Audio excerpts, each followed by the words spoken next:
It is very good afternoon. It's Niall Boylan with you for the next hour or so, and we are going to talk about the EU Migration Pact, but do we have any control over our own country? Do we have any say anymore in what happens in this country? It seems not. The general election, of course, will tell all. Mind you, I said the same thing before the local and the European elections, and as I said already, we just send four of the main political parties back to Europe to make decisions on our behalf. Individuals who are gone to Europe to represent the Irish people, some of whom don't even know what a woman is. Anyway, the Dáil has voted to opt into the EU's Asylum and Migration Pact by a margin of 79 to 72 votes. Now, let's be clear about this. There was a whip system in place, obviously, and I've already spoken to one or two Fianna Fáil TDs today who won't come on to talk about it. One in particular said he didn't want to come on because he was uncomfortable talking about it. In other words, he didn't want to vote yes. Now, these people will probably deny it afterwards that they voted. Well, when I say they deny they voted yes, they can't do that. But they will deny that they agreed with it when it's too late and the damage is done. The pact shouldn't have gone through. It should have probably been put to the people in what they call an ordinary referendum, but it wasn't. It was debated in the House both this week and last week, and the government had argued that Ireland must look across the European Union for solutions to raising or rising levels of migration rather than to isolate itself. In March, the Minister of Justice, Helen McEntee, according to RT, announced that Ireland would opt into the pact, which will introduce legally binding processing times for international protection applicants. It will also require a substantial increase in the number of staff processing applications and the building of new accommodation centres, enhanced border security and an increase in collection of fingerprints to Eurodac. Now, Minister McEntee, of course, welcomed the Dáil vote. I'm sure she did. And she said the pact will take time to implement. But in Ireland, we're not waiting and have already introduced the improvements to our system. Really, that's why people are still sleeping in tents along the canal and Kildare Street and everywhere else. We must protect those, she said, who need it, where they're fleeing from war or persecution, but also be able to easily return people with no entitlement to be here, who have no entitlement to be here. I would love to see them implement that because so far they haven't done that. Anyway, I'm asking, do you welcome the pact? And can Ireland benefit greatly from this agreement? Just for those who don't know, some of the things that are in the pact are the main points of the EU Migration Pact.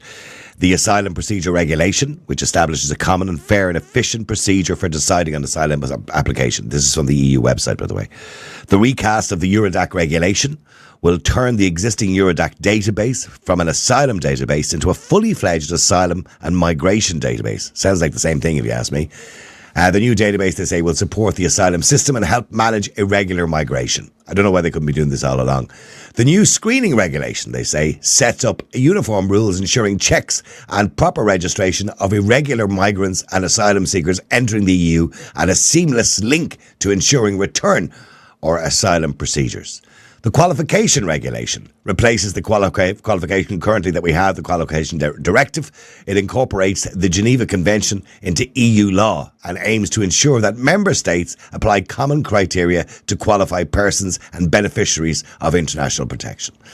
And the revised reception conditions directive they're all fancy names, aren't they? Will provide for minimum standards of assistance for asylum applicants by member states and ensuring adequate standards of living for those arriving to the EU and seeking international protection. And then they go on about the Union Settlement and Humanitarian Admission Framework, and that's all about people coming across the Mediterranean and all that kind of stuff. Anyway, it's basically stuff that we should be doing right now.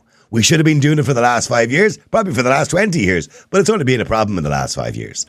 But they say we'll benefit greatly because, of course, the EU will now be supervising everything. They'll be like daddy and mommy telling us, how we should be doing it rather than the people screaming and shouting at them all the time. But I'm asking you, do you think we can benefit from it? Well, at this point, it's already voted for. It's irreversible. We can't get out of it. So now we have to make the best of it. So do you think we can get any benefit whatsoever from this? Let's look at this as a positive thing. Can we do that? Is that even possible? I don't know. Let me just go to Eric Nelligan from Aintu, who joins me. Eric, good afternoon to you. Good afternoon, Niall. Thank you for having me on. I think it's a sad day for democracy. I think it's a sad day for our sovereignty. We've just handed over. I mean, don't get me wrong. The EU generally is a net gain because I wanted to run, obviously, as a European MEP, and I do believe there's a net gain being part of something bigger. But I mean, you do have to retain some of your sovereignty, and one of those, the main parts of our sovereignty, is controlling our own borders, and we now don't own that anymore. You're 100% right. What we have done here is we have further eroded and we've transferred a sizable chunk of our sovereignty to the EU, and people can decide themselves whether they find the EU to be a positive or a negative at the moment. But what we do know is the general population's opinion and desire and positivity towards the EU has dropped substantially over the last number of years. So there was a time when 95% of the population would have seen the EU as a positive to Ireland. Those numbers are dropping.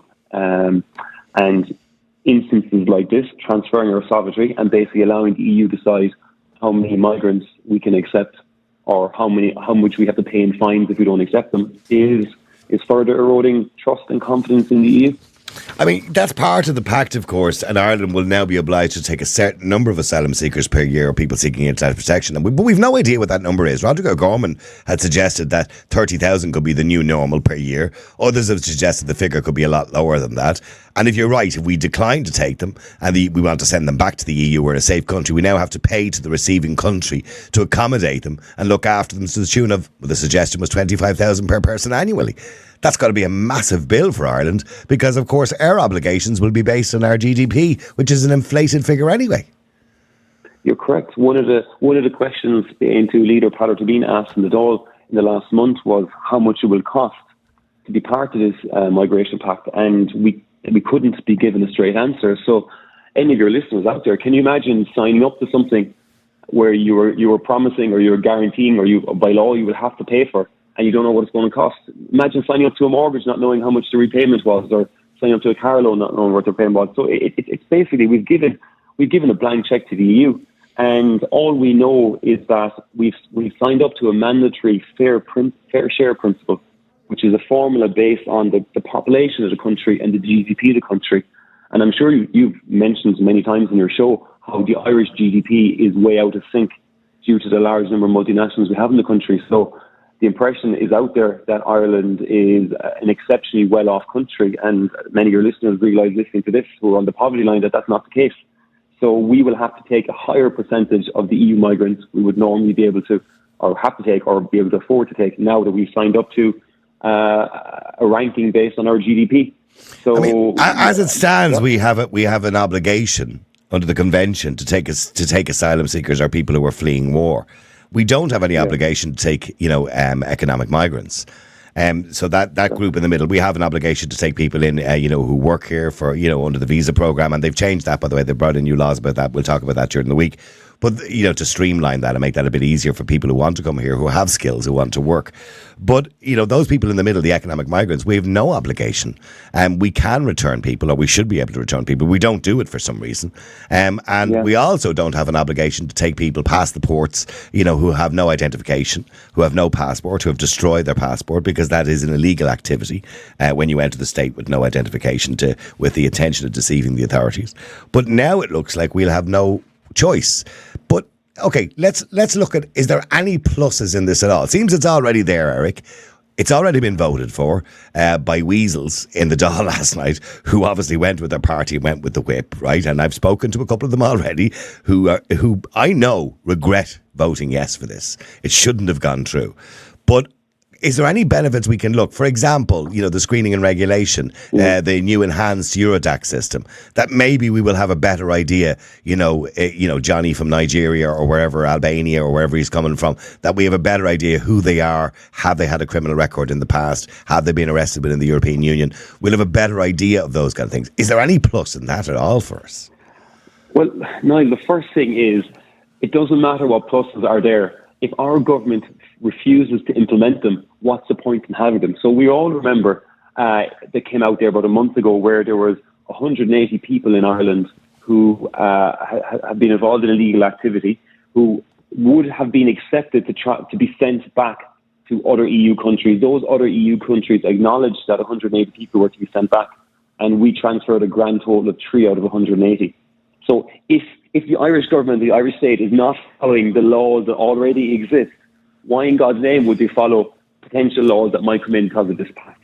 So, well, Helen McEntee says it'll take time to implement, but Ireland will not be waiting, and we've already introduced improvements to our system. I don't see those improvements in the system. The big flaw is that everything takes so long. This pact talks about a 12-week limit on making asylum processes. That we, as a country, we could do that anytime we wanted. We don't need to be part of a pact to do that. However, it's taking months and years for decisions to be made. There are instances of people taking up to 10 years for a decision to be made on an asylum process. So the problem is not the pact. It doesn't matter what the laws are.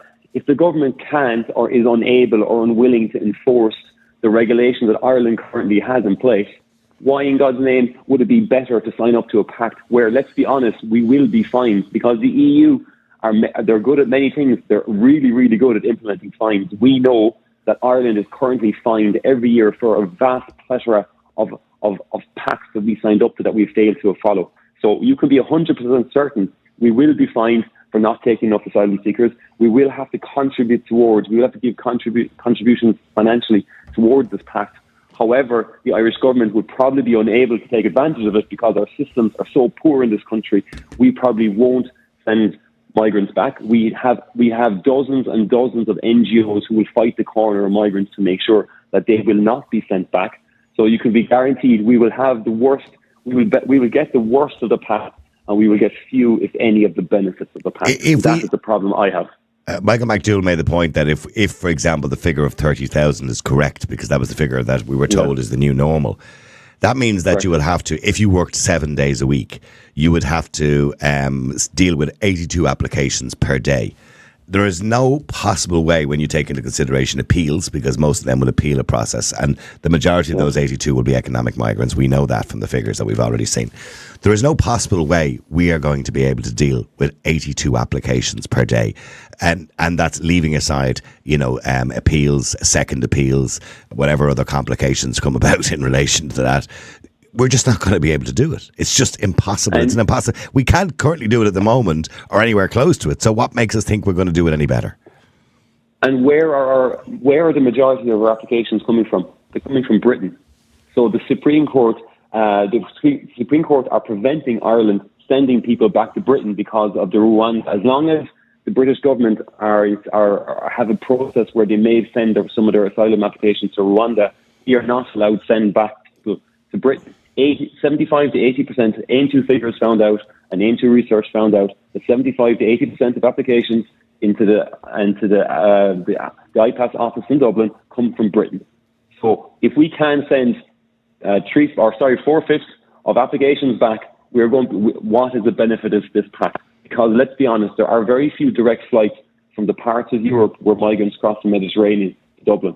Mm-hmm. So they're not coming from No, they've already made applications in Britain or other EU countries before they came here, and most likely been rejected in other EU countries before they come here. Now, the only thing we could hope for is if a Labour government gets in Britain and Keir Starmer gets in, that he'll abandon the Rwanda plan. And that will then, obviously, then the Supreme Court will have to change the decision on that. We can send them back to the UK as a safe country. But the problem is, you can send them back, but all they've got to do is get back on a plane again, go to Northern Ireland and come back through the border again, unless we have some sort of agreement with Northern Ireland whereby the ports are being checked in Northern Ireland and there's reception centres, at Belfast City Airport or whatever, or Larne or whatever it happens to be.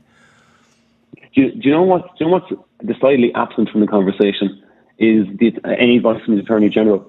We saw during the family referendum how advice from the Attorney General was hidden, and it was only released by Grit Media. Grit Media found it afterwards. Have you heard any advice from the Attorney General on this? Nothing. No. We have brought a law. We have brought our government, our Fianna Fáil, Fine Gael, and Green government and their TDs have brought in a law, and we have not heard any advice from the Attorney General. So and are you trying to tell me that the Attorney General wasn't consulted on this? Why is there silence? Why is there nothing there? And once again, this comes back to like what happened in the family referendum. The Attorney General was hidden so that people wouldn't hear what the Attorney General said. It is very likely that the Attorney General highlighted a large number of potential problems and downsides to this pact. We are hearing nothing about it. And as Michael McDougall said, and the former Minister for Justice, is the former Attorney General and Minister for Justice, and a man who knows more about this than probably anybody else in the country, he said this is the most dangerous piece of legislation and the most dangerous part of Irish history. And he's probably right. Exactly, he is right. And Niall, you went through a grueling 2-month European election campaign in the last while. In how many of the debate did this pact come up? Very, very rarely. And this is something that would fundamentally change this country. Well, I was told by one of the other political parties that they regretted that I ran for Europe, and the main reason they regretted that I ran was because it forced them into having a conversation about immigration that they didn't plan to have. Yep. And even the words we are using on the topic, they're trying to control the language we use. Oh yeah. When you read out the EU statements at the start there, they mentioned the irregular migration. Do you know what I mean? They want to try and downplay what this is. So well, irregular is illegal. Yes. Yeah. They don't want to use certain words because certain words denote certain connotations. So they're trying everything they can to make this sound better than it is. And let's be honest, from my point of view, and I say this to someone who is, my mother is foreign, my mother is non-Irish, and I'm saying this, and this is nothing against, there are many, many decent people here have come to Ireland, but they've come legally. It's the illegal migration is the problem is, and it really bothers me, and it really bothers Aim too, when they try to conflate legal migration and illegal migration. And what they try to do is they try and tar people to say that you were talking about people who come to work in hospitals or technology companies. No, we're not. What we're talking about is the lads across the border illegally from Northern Ireland, or the guys that jump on planes and turn up at Dublin Airport without any passports. These are the people that we need to focus this on. And it's something as a country that's very, very important. So we need to be very careful on this. Well, I think, unfortunately, Eric, I think we're past that point now. Listen, Eric Nelligan from Main 2, thank you very much indeed for joining us. Let me go to Stephen if I can. Stephen, hi, how are you? I'm good, thanks, Niall. Stephen, a lot of people are very disappointed today because this shouldn't have been voted for. It was rushed. There was no need to vote for it immediately. By the way, we could have waited a few more weeks, a couple of months. There was no rush on it because I think that's in it we could implement anyway. And it looks like I spoke this morning to TDs who are Fianna Fáil, and they didn't want to come on. And the reason they didn't want to come on is because they find it uncomfortable because they didn't want to vote for it. Yeah, well, I would imagine that they were all whipped instead of allowing a free vote on it. Of course. You're right, we probably didn't need to start rushing headlong into this. But you're asking about positives. Well, one main positive I can think of that I said to your researcher as well is like the EU are going to have to start stumping up to help us improve our systems, which we should already have improved anyway. Let's not rehash that whole problem, So they are going to have to work very closely with the new government whenever we have our election to make sure that the systems are in place and that they do what we're required to do. Because, and there's very few things I agree with Aintu on. We will get fined for it, and we have been fined and held accountable and had our feet over the coals for any number of UN treaties that we've signed, and the rights for protection of people with disabilities and women and migrants and a lot of other different things you can think of. We're constantly being scrutinized and held somewhat accountable for all of our failures in these things because the government are the current parties that we have are too inept to deal with it, and there aren't many in the Dáil that I think are capable of dealing with it. Is it time the minister went? I mean, realistically, when you look at the track record of Helen McEntee right up to this point, now we're now in an irreversible situation where we now have to work with Europe on this, which a lot of people are not happy about because they believe we've lost part of our sovereignty. Yeah, but we should have been working with Europe properly about it anyway for the last 20 odd years. This whole idea of us losing sovereignty is not a big deal. It's not as big as people think it is. Well, it is a big deal. I mean, we signed up to the Lisbon Treaty. What I'm going to say is this does not only protect our borders, it protects the entire continent's borders. Yeah, but when we signed up to the Lisbon Treaty, there were, sections in that said that suggested that we didn't have to sign up to everything. This was part of it. We have plenty of opt-outs in it. Now, the government decided not to do that, but that's their own stupidity. Well, that wasn't their stupidity. It was the MEPs that were over there. That was their stupidity. Like Denmark, we could have said no. We could have opted out of this. And see, the problem is, and my problem with it is, Stephen, is that everything that's in this, we could have done anyway. Do you understand? Should have been doing anyway. Well, should have been doing anyway. I agree with you. I completely agree with you. We should have been doing a lot of this anyway. But for the same reason as we voted into it, we weren't doing a lot of it on our own anyway, because we must be seen to be keeping in line with Europe. And the only way, look how well that happened. That worked out for Britain when they decided to leave. Their entire system fell apart and is still falling apart. But that's because they suffer from the same thing Ireland is suffering from. They have NGOs which are constantly taking cases back to the High Courts and the Supreme Courts. And there are plenty of other groups and civil society groups and things like that are arguing just as vehemently on the opposite side. So it's not NGOs' fault. Well, it is, because they take advantage of a system. They're being paid by taxpayers, funded by taxpayers, and they're enabling the problem. They continue to enable the problem. I mean, not all of them are directly funded by taxpayers. Some of them are partially funded by taxpayers, and a lot of them are funded by donations from taxpayers because they agree with what they're trying to do, just as much as they'll agree with the likes of Aintu and people like that are arguing on the opposite side. So it's not always the NGO's fault. And at the end of the day, the NGOs wouldn't be doing their jobs if the government was doing their job. I mean, the parts of this pact that some people don't agree with, who would be on the left primarily, because there was even some of the NGOs who voted against this pact, or in the Oireachtas who said they didn't agree with the pact, but for different reasons that maybe I wouldn't agree with it, right? And they said, that it isn't humane, that the idea that you would be fingerprinting children, the idea that you would detain people who didn't have identification, for example, because part of the pact says that we will detain people in reception centres who don't have identification until we establish who they are. I mean, they didn't agree with that. But that's bananas, Stephen, that you would have a border in a country and somebody would come in with no identification. We've no idea who they are. And you have groups of people who suggest that they shouldn't be detained. They should be free to just wander around Grafton Street. I mean, you can't have a situation like that. Well, possibly shockingly, I'm going to agree with you on that one. We should be holding on to everyone that comes into the country in safe, habitable, private, secure, whatever other adjectives you want to use, accommodation. We should have built those centres a decade ago, never mind 6 or 7 years ago, whenever we got the Catherine Day report. And we should be trying to get access to the systems that help us identify these people. And part of the pact is that it opens up the database to us.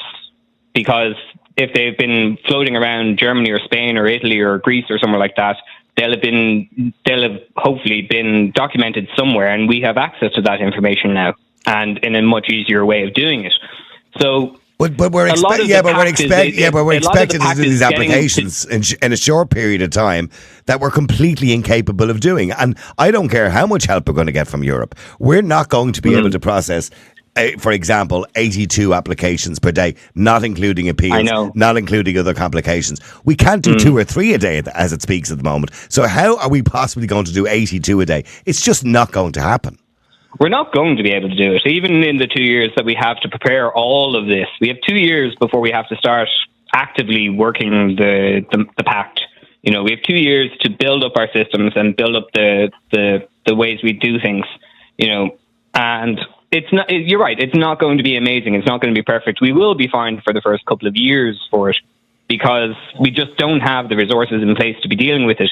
But again, that comes down to the fundamental willful neglect of the government for the last 20 years, So, but we are going to. Yeah, but hang on. The pact says we'll have an obligation to take everything that the people on the right are saying. The pact will dictate how many people we have to take every year, based on a percentage of people who enter Europe, based on our GDP, based on our population, and our population size, etc. Okay. Yeah. So when those numbers increase coming into Europe, and I predict they will increase, the numbers we will have to take will also increase. If we don't want to take them, then we have to pay a certain amount of money.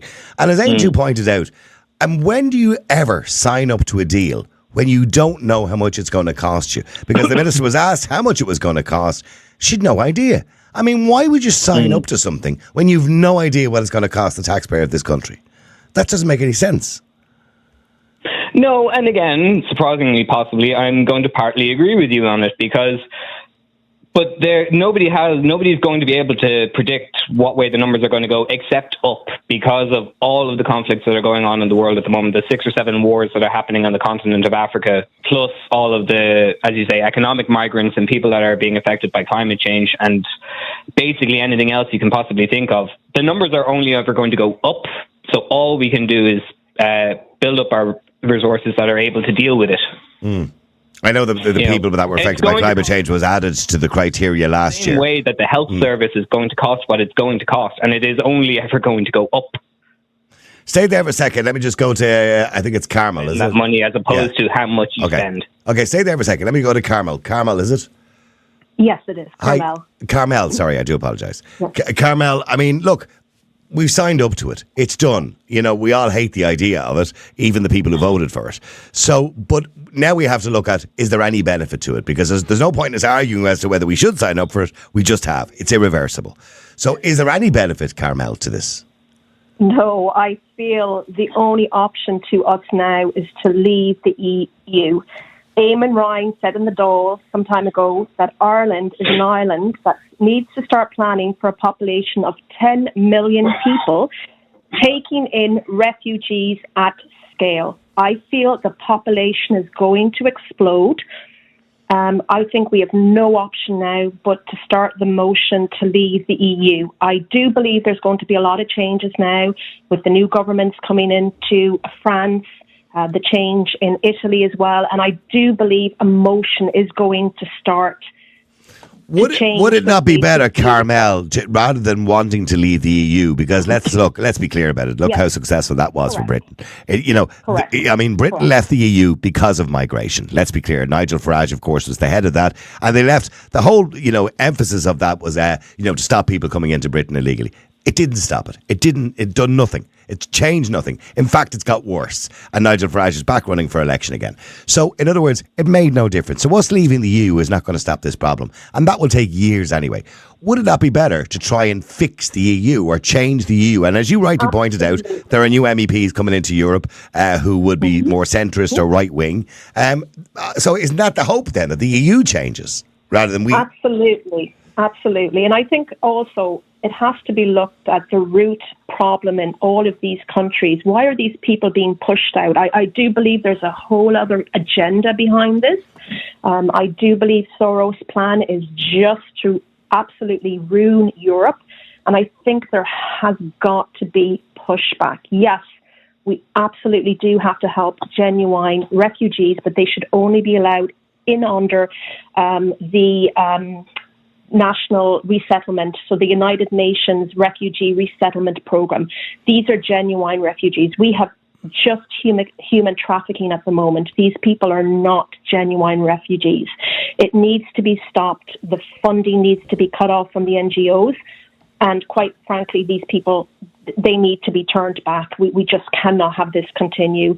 This population is going to explode in this country. And I think very soon we are going to start to see quantities of 100,000 per year. And as your previous caller said, as soon as there's a war declared somewhere, I do believe that we're going to be a very soft spot. If you look at the population of the UK right now, 67 million people, 3 times the size of Ireland.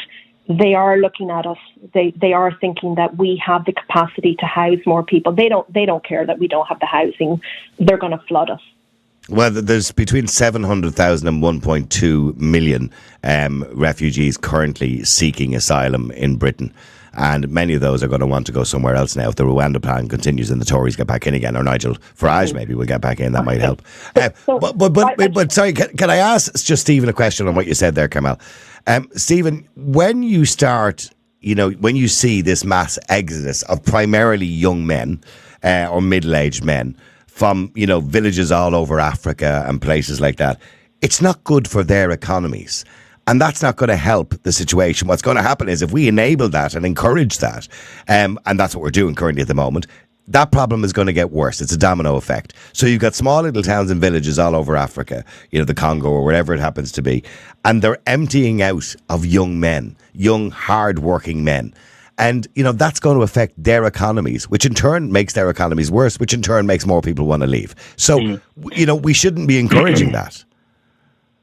But when hundreds of thousands of hard-working young Irish men left this country and continue to leave, men and women leave this country every day, we think that that's not a bad thing, that it's good that we're spreading the diversity and, these people are going to find a better life and they do it returning money back into the economy. But they do it through a proper the process. The majority of them, how many undocumented are in America? Mm-hmm. The majority of them are trying to do it legally, and that should always be facilitated and should always be the correct way to go. But look what happened back in, say, 2011 when a lot of people left Ireland for Australia. Stop for people predicting that we're going to be flooded, that we're going to be, inundated, that we're going to have people all over this country, that it's some grand master plan.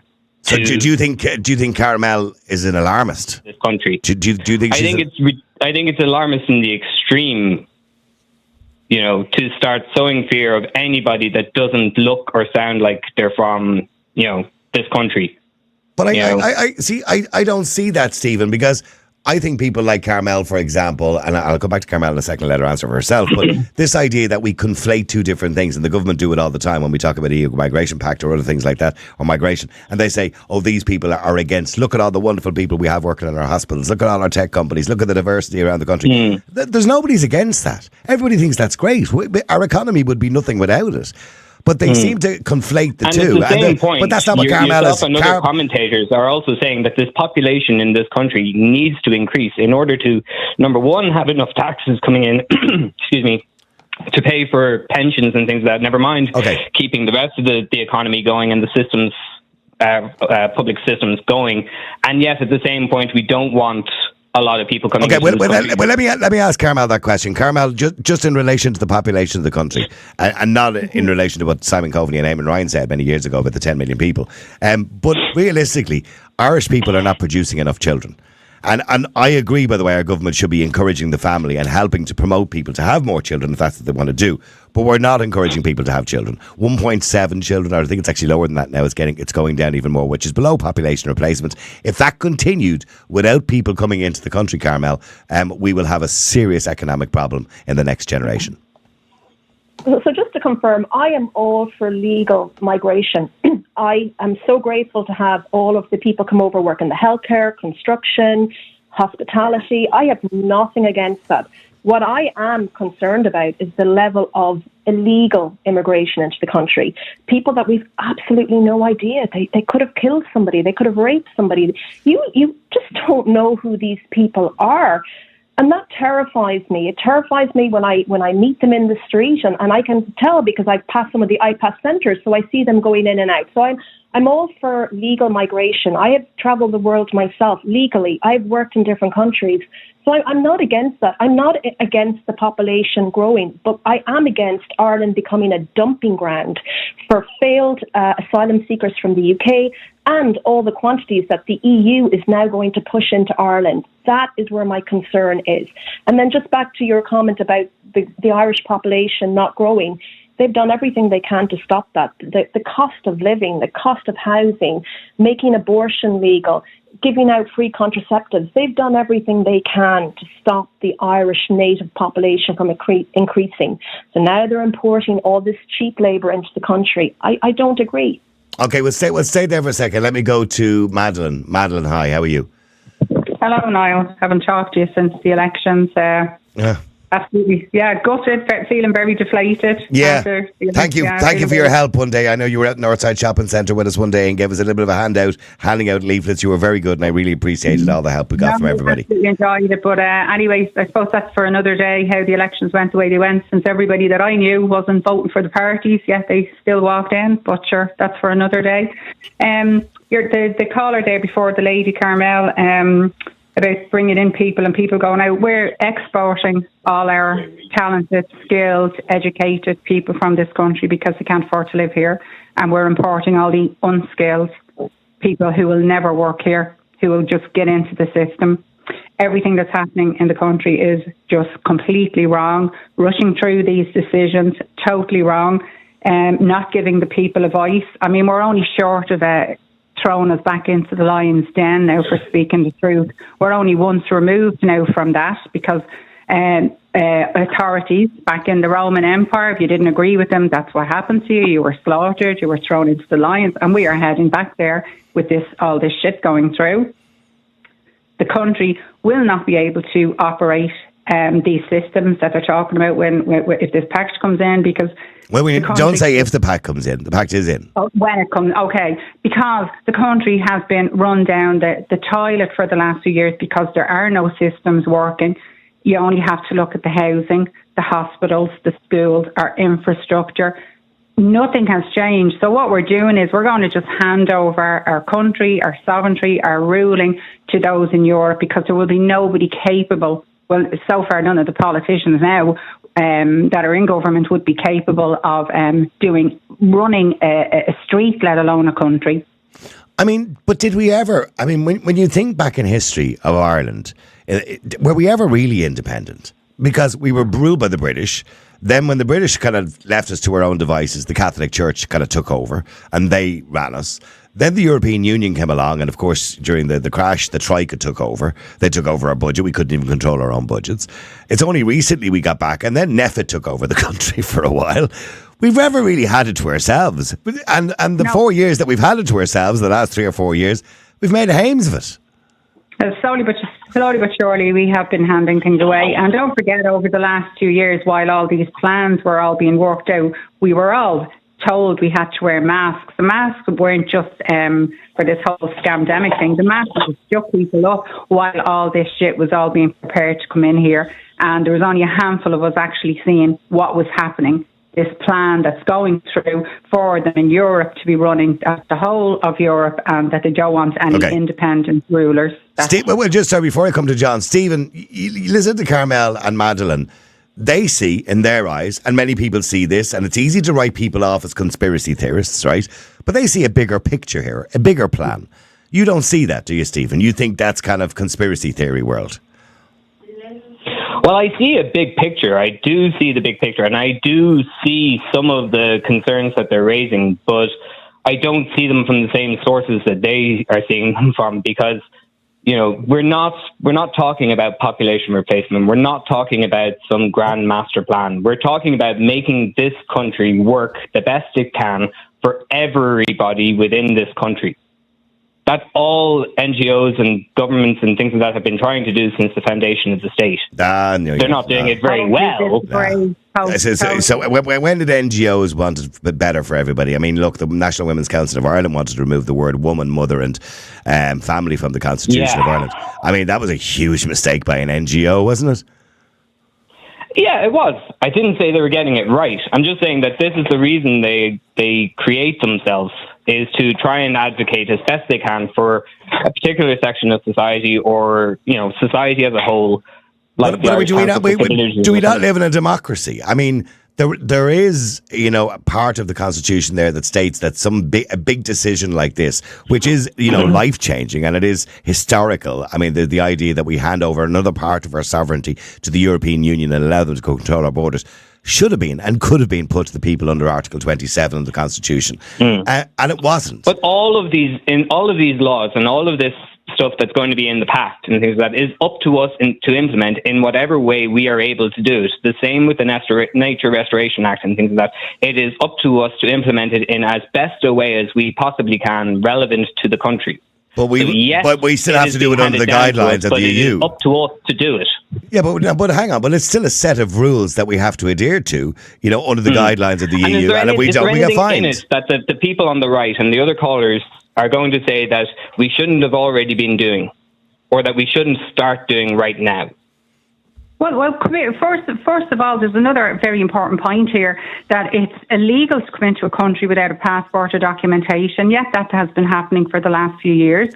And if you were reading in a book that people were invited into a country and then had to live on the roadside in tents, then town had to be blocked off from the indigenous people that couldn't even walk in their own city, because the government has to block parts of the country off from our own people to protect the people that they're bringing in to live in tents. If you were reading this in a book, you wouldn't. But again, you're not answering my question. Okay, okay. Well, your question is there anything in the pact that we shouldn't be doing anyway? And I'll ask Madeleine that question, and I'm not too sure how familiar Madeleine is with everything that's in the pact. But I mean, you're probably right. There isn't anything in it that we shouldn't be doing anything anyway, apart from handing the EU money for people we don't want to take. That's the part I have a huge problem with. But in saying that, you are right. We should be doing this anyway. But isn't that the whole point, Stephen? Why have we signed up to the European Union to tell us what to do and how to protect our borders and to control that? And if we don't do it the way they want us to do it, we get a fine. When we should be doing all of that anyway. Because we're clearly incapable as a state of actually doing it ourselves. But that's not an answer. That's really not an answer. We should be capable. You know, we have a government we pay good money to, and they're on good salaries, and we have a Minister for Justice who's completely incompetent. It's not about how much we spend, it's how we spend it. and where we spend it and what we do with it. It's never about how much we spend. Nobody cries about the amount of money we're spending in the health service. A lot of people cry about the money we're spending in the health service, but at the same point, it's being spent ineffectually from my point of view and a lot of other people's points of view, I'm sure. But this pact means that we are part of the bigger system that is able to manage this on a continental level. Stay there. Well, hang on. Just stay there for a second, please, and stay with me, Madeline, too. Let me go to John, who hasn't been on before, but I'm after leaving him waiting for 15 or 20 minutes there, so I do apologise. John, hi, how are you? How you doing, Niall? How's things? Good. John, I mean, the EU Migration Pact, there's no point arguing whether we should or shouldn't. We're already in. It's voted for. Done last night by a bunch of weasels. So, I mean, is there any benefit to it at all, as far as you can see? I mean, not really. Like, look, just to be clear, Niall, like, I work in a multinational company with lots of foreign nationals. My girlfriend's non-Irish, so I don't have any problem with anyone coming. But people need to contribute to the society, and that goes for Irish people as well as people coming in. I just want to point what Stephen said about illegal Irish people in the US. They've no rights there. They have to pay tax. If you're pregnant and you're illegal in the US, they don't even let you go to the hospital to have a baby, so it's not the same thing. So you're comparing apples with oranges by trying to say, well, there's illegal Irish people in other countries, because I can tell you now, they don't get the rights that someone here would get when they come in the country. And the Irish have always worked. I mean, you don't go illegally to the United States and, claim social welfare or claim 800 quid a month for your accommodation or look for the government to give you somewhere, to live. That's just not going to happen. You'd be they wouldn't even give you a tent. No. They wouldn't even give you a tent. No, you wouldn't even. And if you did try to pitch a tent in the middle of Manhattan somewhere, wouldn't be long before you'd be sent home. So, Stephen, it is like comparing apples to oranges. You know what I mean? I know, but the general overtone of my point was that there has always been people going to countries illegally, and I know that. You either let them sit in their own shit on the side of the street or in a tent by a canal or outside Man Street or outside a government office, or you do the humane thing and you house them and treat them properly. But look, people have been coming to Ireland illegally for the last 50 years, right? But those people who came to Ireland illegally for the last 50 years, and many of them are still here, they're undocumented in Ireland, they're working and they're contributing. In other words, so but they're not living in tents. If they either have the chance themselves or make the chance themselves or are given the chance by the country and its systems, then they can be productive members of society, which we all want. But Stephen, is that not the problem? There's a lot of underlying issues with systems in Ireland, like between the welfare and... Listen, I've said that 100,000 times, and I will continue saying it 100,000 times. The systems don't work. We can't even run our own state companies like Aer Lingus. We sold ourselves to Vodafone. Semi-state company. And they all made profits. They all made profits the minute they were sold, but when they were running by the state, we were losing money. So clearly, we don't run anything properly. That's clear. I mean, the thing about listen, I could go off on a mass left socialist rant about how we should nationalise everything again, but let's not do that, shall we? I don't think that's the answer either. I'm merely saying why can we have something like Bord Gáis, for example, and not make a profit, and a private company takes it over and does? So there's fundamentally something wrong. Well, a lot of the I think your answer there, John, is when you have a civil servants working in a company, it's like anything. When you privatise something that's already been run by civil servants, you will find it's a lot more efficient. And I think we all know the reason why. You've got overpaid people not doing enough work. Okay, but because they're not working in the private sector. So there's a big difference in the private sector and the public sector when it comes to efficiency. And they're not answerable, Niall. And they're not answerable. If I do a bad job, if you do a bad job and your ratings drop, Niall, you're gone from the radio. That's it. That's how it works. Yeah, but if I do a bad job in RTA, I'm not gone. Yeah, you're there you probably get a raise. Yeah, or a pension. And also at the moment, that chap is saying about putting trust in this system and this system working. These same people have been in government for years and nothing has worked. Has nobody stopped and looked at the amount of people we're losing out of this country because they can't afford to buy a house, because they can't get their child into a school? Why are we not cleaning house here first and looking after a country, which I would have thought was the responsibility of our Irish government? Yeah. Well, just to say, the governments do pass comment and do wring their hands and cry to the sky about all of the people leaving the country and how terrible it is. But you're right, they're not doing as much as they possibly could to stop a lot of this happening because it's not exactly in their interests. the new houses being built here in Coolock, and the prices, this was supposed to be affordable housing, 500,000 for a 3-bedroom house. Oh yeah, I saw that article. My own granddaughter's school, they're mixing first, second and third class together where they can't get teachers because the teachers from the country have to go home because they can't afford to rent in Dublin. Now, why, as a government, are they not looking at this? Our children have a right to an education. Our people have a right to a bed in a hospital. Why are we worrying about bringing in hundreds of thousands of people when we can't look after our own? Why is this not prominent in politicians' heads? This is the only way this country will work, to look after the people who actually live here. And if you look at the Red C polls, or was it Ipsos polls, should I say, over the weekend, which were taken 2 weeks ago, which would have been just before the last elections, we can see that immigration, Stephen, is still the number one issue, according to the polls. And after that, it comes to housing, and they're all very loosely connected as well. We've received over 2,000 messages, got a note here, we received over 2,000 WhatsApp messages today that are all in disbelief of what they voted for last night. Stephen, you know, the very fact that all of these people, including Fianna Fáil and Fine Gael ministers or TDs last night, voted with the whip, as you rightly said, and voted for this. And even then, it was 79 to 72, whatever it was. It was barely got over the edge. They know, they absolutely know this should have been put to the people.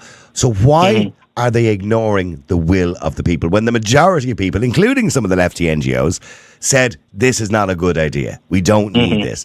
Why are they not? What? Can somebody help me figure out why they are not listening to the people anymore? Because it's not going to matter once the election happens. I'm sure Marilyn McDonald is sitting on the opposition bench kind of going, oh, we better actually do something about this. Oh, well, Sinn Féin are pretending they're against it. Yeah, sorry, John. The guys at this topping up pensions and extra tax, like the reality is these people are going to go into a welfare trap. When we look at the people that were called the far right, that were messed up the city centre, they're all the people that don't work. When we look at the people who are attracted into the country, we're getting the same, because people are coming for an attractive, they want a free house, they want all this stuff. And who's going to pay for all this stuff? Because we're just we already have a massive problem. And who's getting the free houses? It's not them, and it's not Irish people either. Well, can I just correct something the last caller said about far right not working? Yeah, that's the wrong statement. People are being I'm saying that's what was portrayed. But I'm saying the people that were actually going in and smashing up the city centre were people that don't work, and we're probably going to attract like-minded people coming in to get more benefits. They were probably lefty plants because... we don't know who they are. Whoever the people were that smashed up the city centre or did all that kind of damage and that violence in the city back in November, they were just they were scumbags. They're not protesters of any description. They're just scumbags. No, the majority of the people who have been protesting against this for years are hard-working, decent Irish people. Stay there for a second. Let me just go to Jason. Jason, hi, how are you? Good afternoon, Niall. How are you, pal? Good, Jason. Jason, I mean, look, it's voted for. Is there any benefit to it at all? The way it is now, no. Because we've no control over who comes in. See, Niall, we're not attached to Europe. We're not attached to that big mainland. We're a little rock. So if you put 100,000, 200,000 burden men onto this country, it's going to make a difference. It's going to stand out. Where in the main part of Europe, they can disappear through Europe, they can absorb into, because it's a massive, massive place. And the reason the government voted it through is they know they'll never be voted out. I've told you this for many years now. They have such a system that it's one or the other. We have a two-part, and that's it. You have your Sinn Féins all you want. People see them for what they are. And I was a massive Sinn Féin supporter for years, the last 20 years. But what I've seen out of Sinn Féin is nothing more than disgraceful. Well, it's populist politics, isn't it? Oh, Niall, at the highest. I mean, to stand at Wolftown's grave at the weekend and make this big speech how they were the party for Ireland and all, and then you see what they're really doing when they're going around. They're trying to destroy this country. The reason we're not having kids is because we spent the last 20 years telling women they don't need men and they don't need fathers in their lives, and they go off and have these great big careers and pay all these taxes. And when you do have a child, so just stick it into that creche over there. Don't worry about it. The child is just an accessory nowadays, that way. Well, I suppose the whole idea of that was giving all people more freedom to make their own decisions around how their family is constructed. But I do get the point that you made. I know I get the point that you made. Yeah. And I've asked you this as well, and I'm hoping somebody can answer me this. If 80% of our laws now are now coming from Europe. Why do we need such a big dog? we still have to vote on all those directives when they do come to Ireland in the Dáil 4 years later. No, I get the point you're making. Europe tell us what we're doing, and them gobshites up there just tell us. They'll stand there and have their little debates and all, but at the end of the day, they knew this was passing. They've been implementing this as according to the McAtee. They've been implementing some of this already, so they knew this was passing. This was all just a showboat. This is a race to the bottom for everybody that's not, say, let's go college educated, that's not in these blue collar jobs. So everybody in the construction, the transport, the food industry, farm and labour and all of that, yeah, we've been trying for years to get our wages up so we can live somewhat of a decent life. Now they're going to bring in people that'll do my same job for half my money because they live in this truck for all week. They'll have no family, no house, no nothing. So why would a lad now employ me on, say, 800 quid a week, right, just for argument's sake? I have to run a house, I have to run a family, I have to pay me taxes, pay on me, blah, blah, blah. But he can stick a fella, and it's been happening for years in this industry, Niall. They're sticking fellas in these jokes, they're living in them 7 days a week, okay, on half the money I'm on. Why is that fair? Well, we do see that when you see mass immigration or you see illegal immigration into a country, of course, it does have a huge effect on wages because people will do jobs cheaper. And we've seen that. Well, actually, I was talking to somebody last night about California.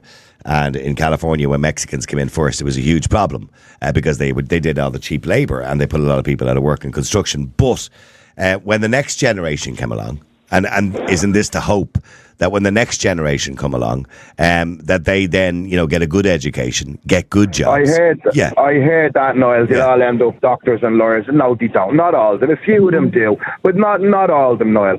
And Niall, another thing, people keep saying you can't blame them on the housing crisis. That. No, they didn't create the housing crisis.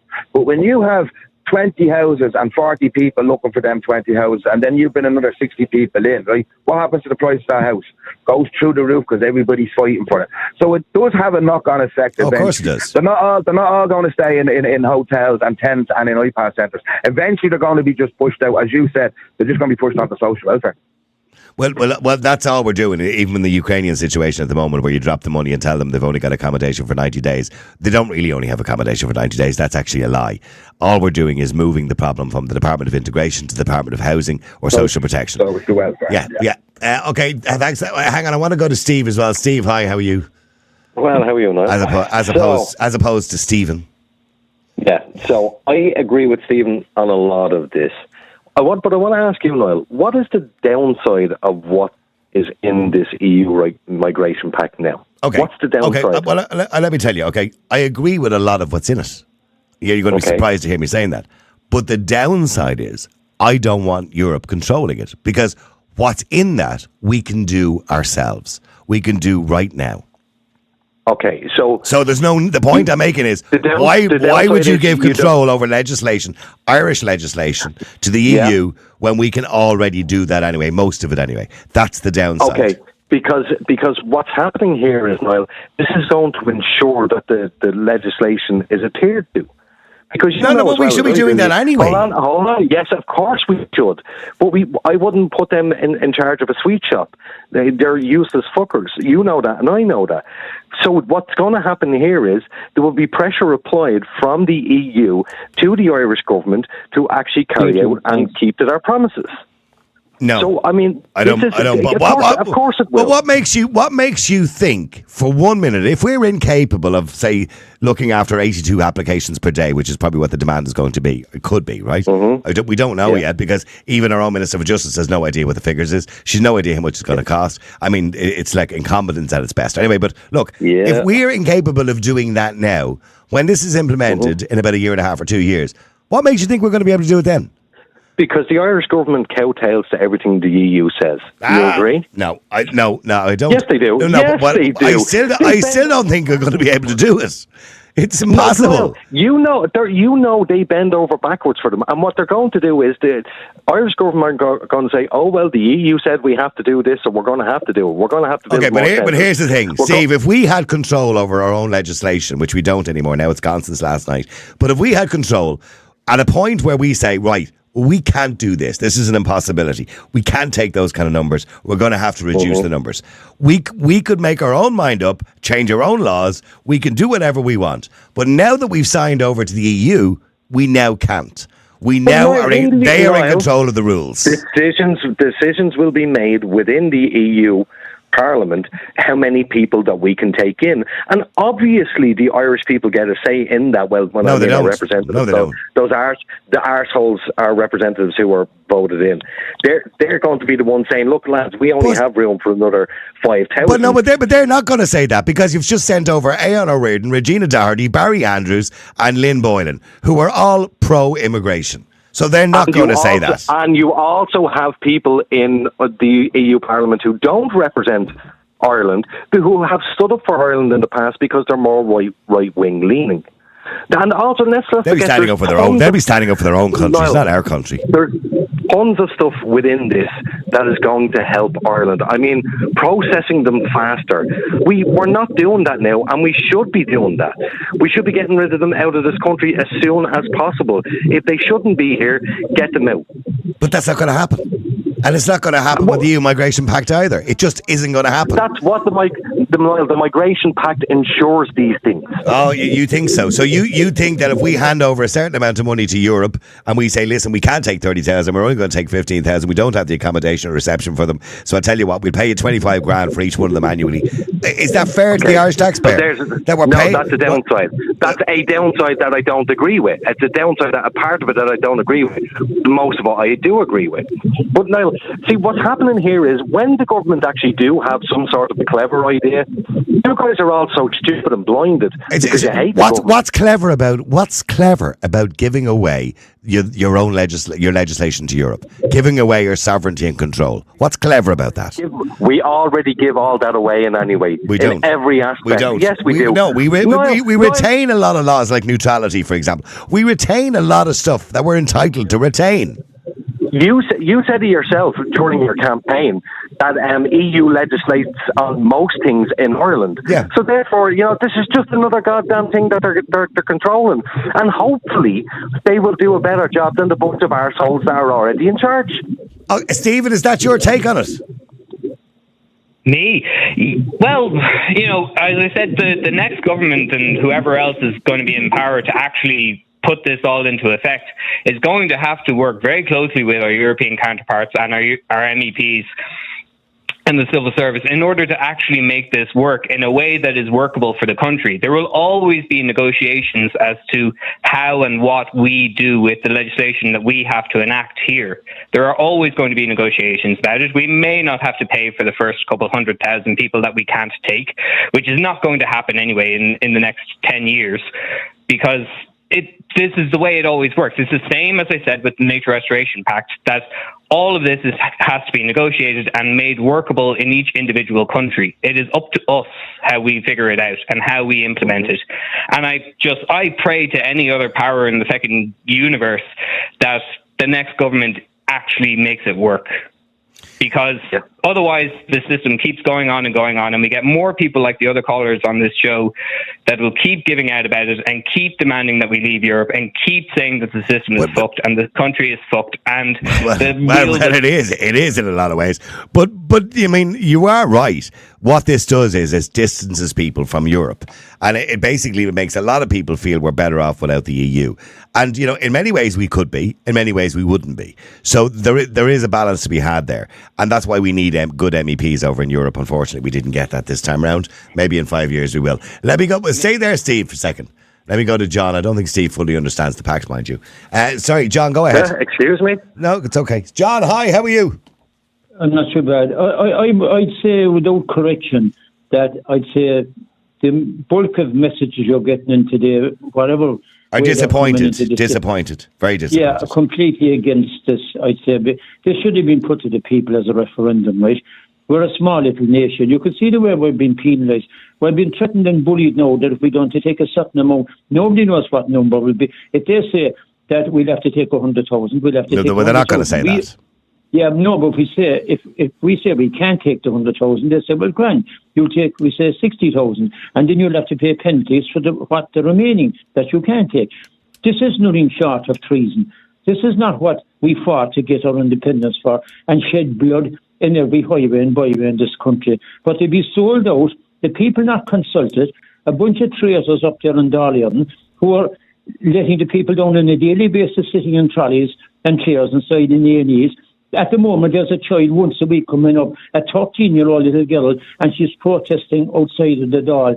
And she will continue to do so because she suffers from autism, right? And then she gets the service that this state should be already supplying for her. That child has to come up once a week and do that. Yet there's people pouring into the country and they're getting, every handout is given to them while that child has to protest outside our national parliament. Now, isn't there something wrong in the country when that's the way? So it's not got to do with the Migration Pact. No, it's not. No, listen, you absolute dumbass. Of course it does. If you're neglecting a sovereign Irish 13-year-old child who needs help, and you're bending your hole up in the air to look after every Tom, Dick, and asshole that comes in here before her, you haven't the fucking clue what you're talking about. Okay, well, you first of all want to calm down and stop calling names, you gobshite. Because listen, what I said is, hold on a second. What I said, John, hold on a second. I'm not going to listen to your abuse. I'm not hold on a second. Niall, control that fucking idiot, will you, for days' sake? Well, hang on for a second, John. Fucking 1 minute you're in, the next minute you're out, 1 minute you're gay, the next minute you're fucking sick. You don't know your ass. You mind your own fucking business, you ignorant prick. Okay, lads. Can you both calm down? Steve, he said this should have been put to the people in a referendum, that this is not democracy. You know, it should have been. Everybody and their mother knew that. Everybody had been calling for it. It could have been legally put to the people. Why wasn't it, Steve? Well, hold on 2 seconds, Niall. For 2 seconds, for once in your goddamn career, you know, I didn't start any of what just happened there. So why don't you chastise the guy who just came on air and get on with your John, you shut up for a second, will you please? Just for a second. And let him answer the question. So ask me the question, please. The question was, why? John is talking about democracy. Why wasn't it put to the people? The people of this country had a right to vote on something that Michael McDowell, who was the former Attorney General and Minister of Justice, said it himself, it should be put to the people. Yeah, it should have been put to an ordinary referendum. Yes, of course it should. But all I said there, Niall, I asked... John, give it up, John. All I asked was one question, which was, what has that got to do with the Migration Pact? And then I got the mouthful of abuse. So I'll ask the question again. What has the Migration Pact got to do with a sick kid? John, what's the Migration Pact got to do with a sick kid is the point he's asking. It's got everything to do with it. Do you want to explain it then? Do you want to try and explain it? Because I do understand the point he's making. Because, John, whether we have the EU Migration Pact or not, the government is failing miserably and has been failing miserably for the last, 3 decades to deal with the healthcare problem. But the reason we had all these protests right around the country is because people see the services weren't there for our own. It's not that they were racist or far right. And if this idiot can't see that, but John, with the greatest respect, it didn't matter whether there was 100,000 people come into the country in the last year or not. That poor unfortunate child would have still been in the position she was in because we've got a bad health service that's been run badly. No, but the point I'm making is they can do it for others and they can't do it for their own. It's been said numerous times on the show. Well, are you telling me there's an immigrant child come into this country with exactly the same problem and was dealt with immediately? I don't think so. They're on the canals, for Christ's sake. There's immigrants along the canals. Now, John, don't get me wrong. I am on your side, and this is the bit why I can't understand why you're so angry. I'm on your side when it comes to illegal migrants coming into this country. Get them out, ship them out as soon as possible. Hence the reason why I support this pact, because our government are a shower of goddamn wasters who can't do what they're asked to do. But hopefully this will ensure that people who do come in illegally will be processed ASAP and told to get the hell out. But I mean, but you see the problem is, how can you have confidence in a government that hasn't done it up to now, that has an open door policy, right? Nobody knows how many people are in the country, and just because we've signed up to this thing now doesn't mean they're still going to get it right. The only reason now is we're going to be dictated by Europe. That's my entire point, John. I don't have confidence in this government. What I have a bit more confidence is Europe putting their foot down and saying, lads, get your bleeding act together, stick to the rules in the pact, and then maybe we'll get somewhere. Let me give you an analogy. there's a guy and he's running a popular corner shop. It's a busy one. It's got a turnover of 5 or 6 million. And it's not doing really well. So he says, okay, I'll get the CEO of Tesco's to run it for me. And then the owner comes in and he goes, what's the story? And he goes, it just wasn't going too well. We weren't turning a profit. So I have the CEO of Tesco's running it now. So everything's grand. And he goes, but why did you do that to my shop? And he says, because it's better. Well, at least now we know it'll make a profit. But it's my shop and you're letting the CEO of Tesco's run it. And he goes, yeah, but at least we know we'll make a profit. But you should have been making a profit anyway, or I should have put you out of a job. That's the point, isn't it, Steve? Why are we letting the EU take control of our legislation, our most important legislation, which is control of our borders, which we signed when we signed up to the Lisbon Treaty? We allowed ourselves to keep that to ourselves, just like Denmark did. We could have opted out of that. So why are we letting the EU do that? Why do we vote for because we're making a bollocks of it? No, Niall, because we're allowing them to do it. It's not even a case of allowing them to do it. I would rather the EU control this than the idiots that we have. I would rather we didn't have idiots. It'd be perfect. No. That would be the great solution. But we have idiots. So what are we going to do? No. Yes, John. Yeah, look, there's a big comment always there, like you mean, and a big upheaval as regards the north of Ireland, and about should we have a border, should we not have a border? Like at the moment, right? I mean, it's recognised that there is a psychological border, as what you could say, but I mean, there's not a physical border being manned on the place now, right? And everyone is aspiring to united Ireland. But while all that's going on, worrying about uniting the country, then we're giving away sovereignty at the other end of it. Absolutely. We'll stay there for a second because I want to go to Morris first, then I'm going to come to Dave. Stay there, please, Steve, if you can. Let me go to Morris. Morris, hi, how are you? How you doing, Niall? Afternoon. Great. Don't piss Steve off. He's not having a good day. Don't piss Steve off. He's not having a good day. We all have bad days, and we're glad to be alive that you can have a good day and a bad day. I think that pact that was passed really was the fingers to the Irish public, to the ordinary working man, woman, and children in this country. The government went ahead, they went behind their backs and said, you know what, we're going to implement stuff here that you have no control over. You'll have nothing to do with. We'll still get our high salary. And whatever situation erupts, we can point the finger at Europe. And I think Europe should really embarrass the Irish government. Do you know why? Because they should turn around to them and say, you guys are not being allowed to sign up to any pact about immigration because you have 14,000 of your own people in emergency accommodation, i.e. potentially homeless. So you can't even look after your own Irish, homegrown, born people. And now you're coming onto this pact looking for money to help people coming in from various different places around the world. What a shameful thing to have to say. But you've been listening to Steve's defeatist attitude, which is starting to really irritate me. No, it's not defeatist. It is a defeatist attitude. This kind of idea is, that we're incapable of doing it, Morris. So sure, look, isn't anything better than our own government? I said the government. Yeah, well, that's what I'm talking about. Our government, we are incapable as a country of looking after this problem. So let's just let the EU, the big boys in the EU, look after it. After all, sure, it couldn't be much worse. That's the attitude of Steve, and that's the attitude of some people in this country, which is the wrong attitude, if you ask me. Yeah, there's no point in rolling over and saying, look, they can't do it, let the other clowns do it. But one of the things, Niall, that was said at the very start of this subject, somebody said on two of the thing the guy was, why did we sign up to something that we didn't know what it's going to cost, correct? Yeah. Yeah? We've no idea what it's going to cost. We already did that once already. The National Children's Hospital, 2.4 billion now. And I read a report at the weekend. They brought in a consultant paediatrician, showed him around the facility and said, what do you think? The guy cried his eyes out. They fucked up the inside of that hospital no end. It's going to cost thousands to get it right.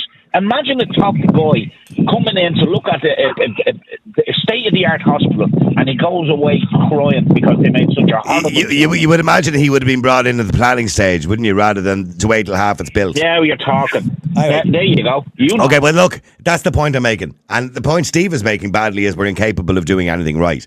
But hold on. My argument to Steve, sorry, Steve, let me finish. My argument is the defeatist attitude is say, well, we're incapable of doing it, so let's get somebody else to look after it, rather than kicking out the people. Attitude. Rather than us standing up, taking to the streets in a proper peaceful protest and saying, we demand new people Niall, running this country. Will you stop being so ridiculous? Before this pact came into play, did the Irish people have any say in migration? The answer is no.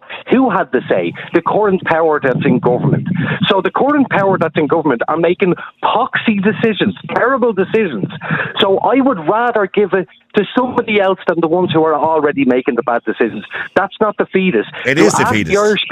To ask the Irish people to get out on the streets and protest, my bollocks, Niall, I'll say to that, because look what they did during the EU. Well, when you ran as a candidate, they voted in the same wankers again. So I have no faith left in the Irish people.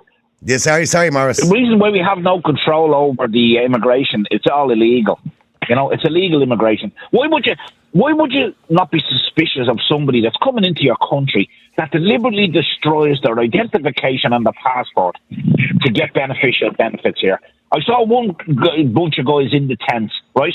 And the NGOs moved them down to Fitzwilliam Square, Merrion Square, because there was a Taste of Ireland food regalia going on, right? Regatta. First tent the guy rolls up, the hell are you lads, where are you from? They're rolling the joint of cannabis. But the Migration Pact addresses that. Rolling joints of cannabis? No, it addresses the people who are coming in, burning their passports, Niall, and getting rid of them. Can I say something to you in relation to that? Nothing is going to change, and I'll tell you why. Let me just read something here if I can find it, okay?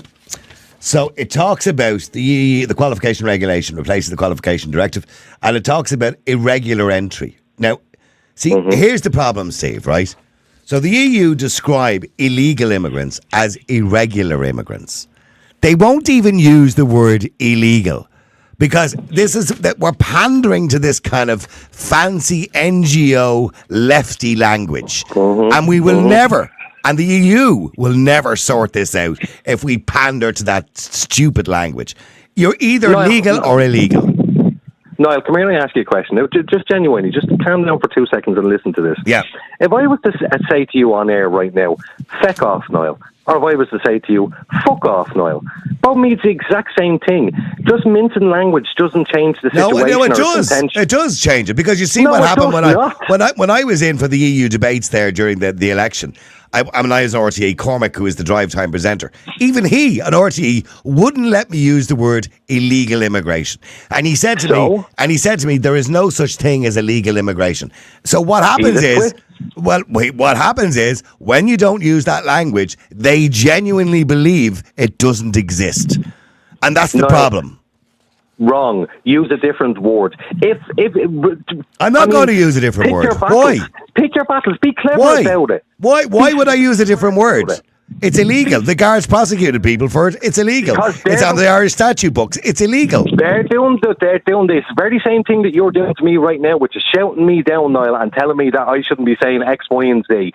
So what you should do in that situation is try and do what I'm doing, is be a little bit smarter about it. Accommodate them a little bit so you can get your point across. Otherwise, your voice will be just completely lost. But isn't that the problem, Steve? Isn't that the problem? When you start accommodating people by changing your language to suit their narrative, you're giving in to them. And then the truth never comes really out, does it? Absolutely. Yeah, it's not a fair fight, Niall, but you have to be smarter than that. You have to be a hell of a lot smarter than that. Well, hang on, stay there. Let me go to Dave. Dave, hi, how are you? What's crack? Dave, should we be changing our language to suit the EU? Yeah, this irregular entry thing, this isn't a new term. This has been used for quite a while. It's just a phrase that's used to differentiate between, someone who's trying to come here, say, as an economic migrant and someone who comes in as a genuine asylum seeker or refugee. So, it's not that they're saying we don't use the phrase. It's just a different terminology that's used by the powers that be to differentiate between different groups of people who try to come into Europe. It's not that some big lefty campaign was launched to get rid of the phrase illegal immigration. I mean, it's still used all over Europe. And to be fair, this isn't necessarily a left versus right thing, because there are right-wing parties across Europe that actually support this pact. So you can't really boil it down to politics. Okay, do you support it, by the way? Well, when I say do you support it, I don't know. It doesn't matter whether you do or not. It's voted in now. Do you believe we can benefit in any shape or form from it? honestly, I'm kind of on the fence about it, to be honest, because on the one hand, yes, immigration should be a sovereign right of every nation in Europe. That's fair enough. But there are things that we share. We have common travel. We have the single market.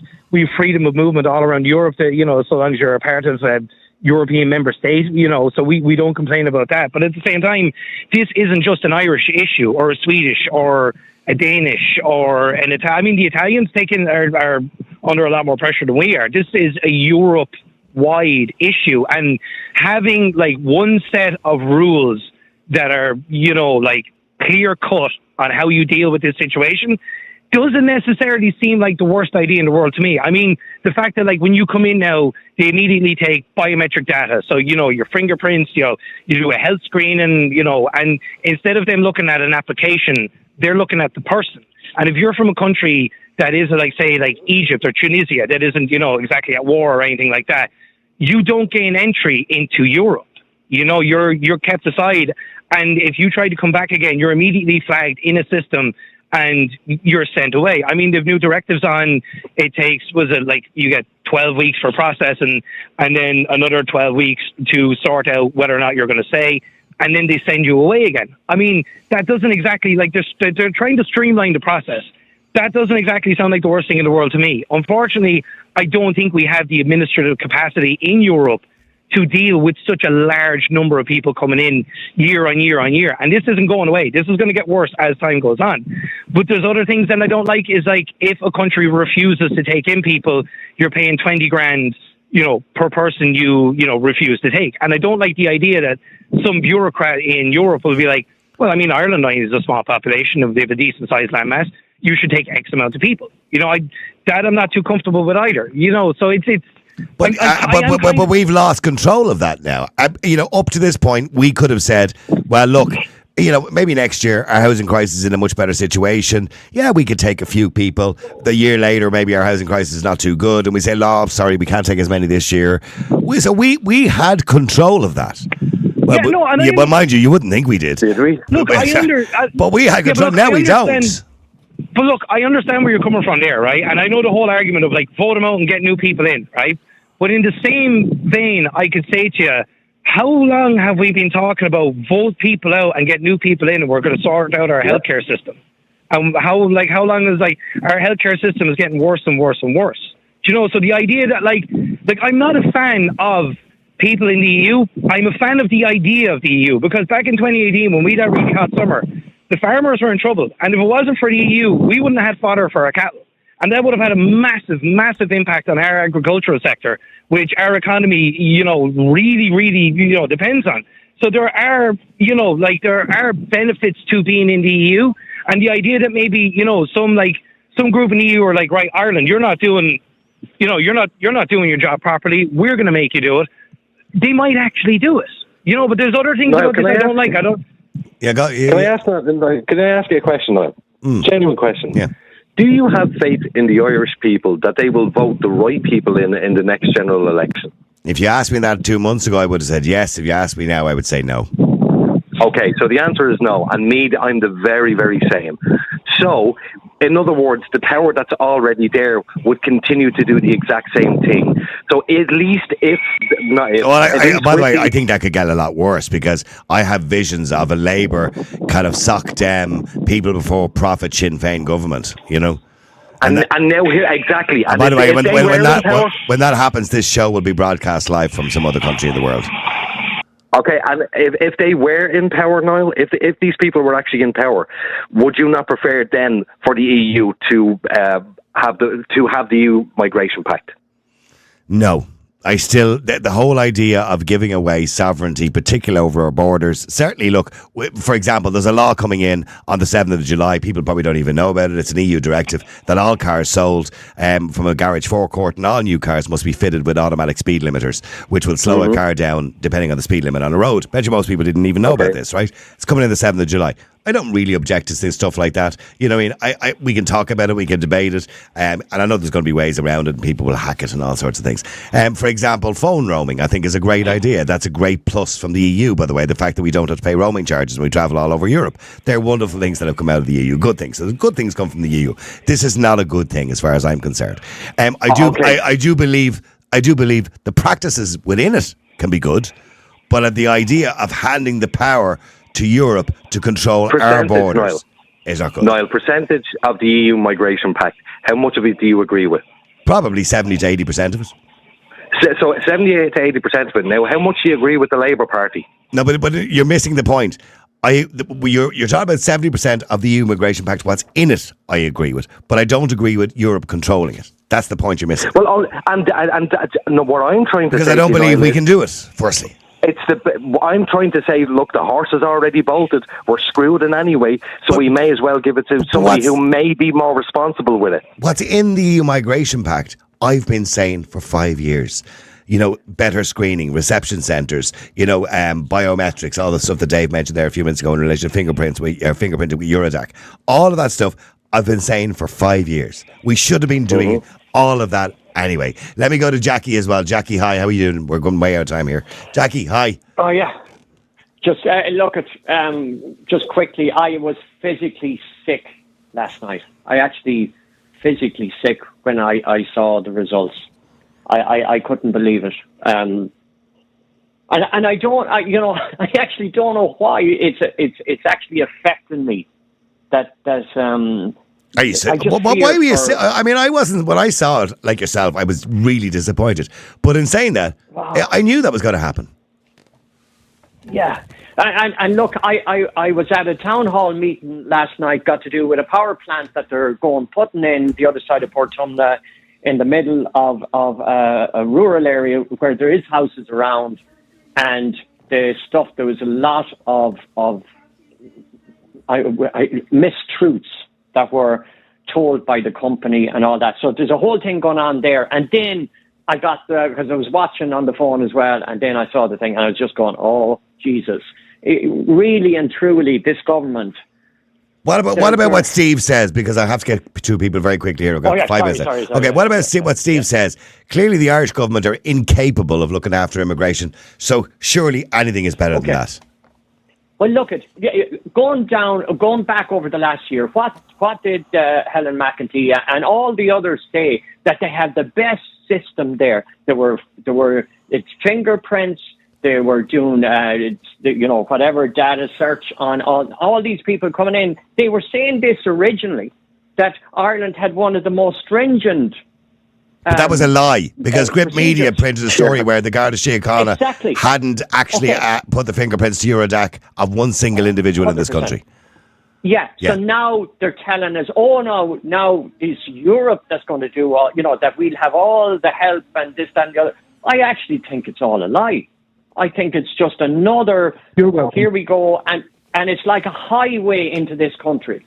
That's what it's going to be now. It's going to be a highway straight in here, and it's not going to be people running from wars. It's not going to be, our doctors, our nurses, and all these people that we need these people. It's going to be people who are looking to try and scam the state. That's what it is. And the EU Migration Pact, and the EU Migration Pact helps with that. And this is what the problems that's happening here is, because the people are so blinded by their hatred for the government that they're just going against everything the government says. No, Steve. No, hold on a second, Niall. No, Steve, that's wrong. That is absolutely wrong. People agree, and I can tell you now, the vast majority of people of Ireland, if they read the EU Migration Pact, in principle, they agree with what's in it, right? Okay? Apart from the fact that we have to pay for people we don't take, right? But what they're saying is, there's no reason for us to hand over our sovereignty to Europe, or this one little bit of protection. Is, because let me finish. It's because we should be doing this and should have been doing this anyway. But we're not. But that's, we have an incompetent government. As I explained in my Tesco's analogy, that's not a reason to give away power to the European Union. It absolutely is. We have an incompetent government. Would you prefer an incompetent government? Do you think that the EU is competent or incompetent? Incompetent by times and competent by other times. It's equally like our own government. They can be incompetent too. Yes. Oh, they can be. So, but who's more? Who would you trust more? You're asking me. You're giving me a Hobson's choice. That's not a. I don't want a Hobson. No. What I want is I want an Irish government that will take responsibility. I'd love that. That'd be fantastic, but we're never going to get it because the Irish people are too stupid. They vote in the wrong people, and it's as simple as that. Sorry, Jackie, what are you trying to say to him? We have an election. We have an election coming up very quickly. So we have. But please, God. Now, please, God. Yeah. Yeah, but Jackie, that's a Hobson's choice too, isn't it? Yeah. No, the funny thing is, I've been discussing this with people this morning. A lot of people didn't even know about what was going on with the Immigration Pact. They did not know that was happening in the Dáil. And so it's only a certain amount of people that know what's actually happening and have an opinion, whereas others, it doesn't seem to affect them. They don't take note of this kind of stuff. And again, the mainstream media, it's all about Simon Harris. So the whole visual thing is taken off what happened in the Dáil last night, and suddenly we have this happening now, or the bomb threat in the Taoiseach's house. Oh, I seen that. Yeah, that was disgraceful. Yeah. Okay, but look, unfortunately, I have 10 minutes left to get through everybody. Jackie, thank you for that. Let me go to Sean. Sean, hi. How are you? How you doing, Niall? How are you? Go ahead, Sean. Well, just back to your point. Is it a good thing? Well, sure, look, it's a good thing and a bad thing, I suppose. But as you said there, and you keep pointing out the Steve there, I don't think the penny's dropping. It's the sovereignty aspect of things, and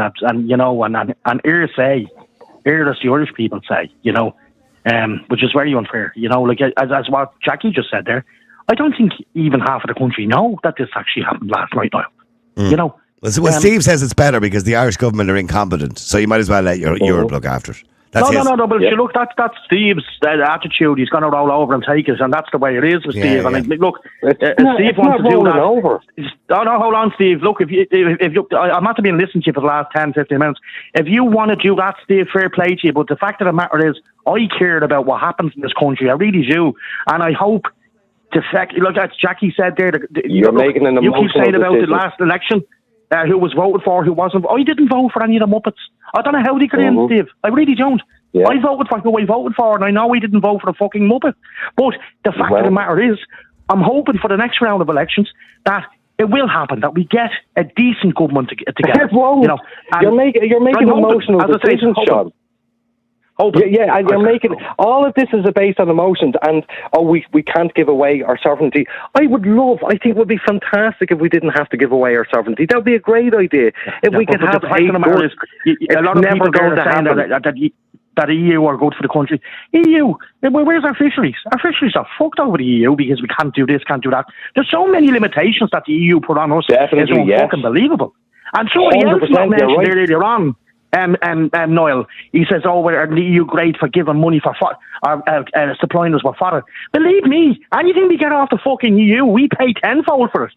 Sean, let me ask you a question. If I gave you an option, Sean, I'm gonna chop off your right leg, or I'm gonna chop off both legs. What are you picking? You're going to pick. Well, obviously, it's got to be one. Yourself, Steve. But the fact of the matter is, we can't give up. I'd rather have no legs chopped off, to be honest with you, Steve. We can't give up now. It's going to happen. It's not going to happen, Steve. With attitude like yours, it's going to fucking happen. With attitude like yours, it's going to happen. Dude, it's not my goddamn attitude. It's the Irish people have spoken. The fact, if you just give up now, Steve, we're all fucked, sure. I should get up. That's it. Hold on a second. Kids depending on me here. I have to do what I have to do as a father. So if you actually think that I just look, fuck it now, it's done.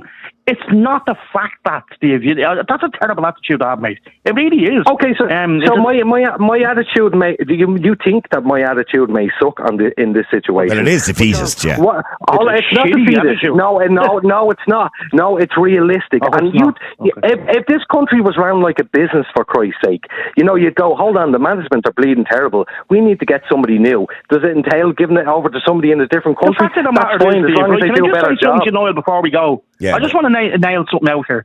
Right, every fucking morning and every night that we go to bed, all we're hearing about is fucking immigration and about what we can do for the immigrants and this, that, the other, and this. It's just literally, it's been on the agenda the last I don't know how long now. And the fucking funny thing about it is, as what one person said there about the health system and about that, it's everything's fucking crumbling around us. And it's all about the immigrants and about what we're going to do with them. And, we can't be leaving them in tents. We can't be doing this. We can't be doing that. What? It's fucked. The country's fucked.